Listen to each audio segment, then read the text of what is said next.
Magandang tanghali, kumusta po? Narito po ulit ang update natin para sa lagay ng ating panahon.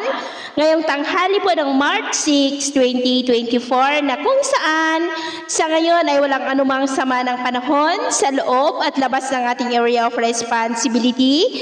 Easterlies pa rin ang hangin na umiihip po sa malaking bahagi ng ating bansa. Ang amihan ay nandyan na po ngayon sa may bandang Batanes. Bahagyang bumaba po yan at unti-unti pa yan nabababa dito sa northern part ng Northern Luzon, and after 2 to 3 weeks ay posibleng tuluyan na po yan na mamamaalam at tutungo na po tayo sa dry season. At sa ating long range forecast ay wala pa ring bagyo na nakikita na tatawid dito po sa ating bansa hanggang po sa susunod na 2 linggo.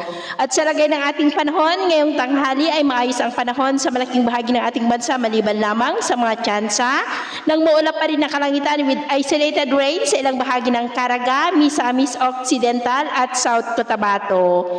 At sa susunod po namang oras ay maayos pa rin ang panahon sa malaking bahagi ng ating bansa maliban lamang sa mga tsansa pa rin ng maulap na kalangitan with isolated rain sa may Zamboanga Peninsula, Lanao Provinces, ilang bahagi ng Davao Region at Sorsogon. Sa atin naman pong mga baybayin, wala po tayong nakataas na namang gale warning signals, pero iba yung pag-iingat lamang po kung papalaot tayo para mas makaiwas sa mga sakunang pangkaragatan.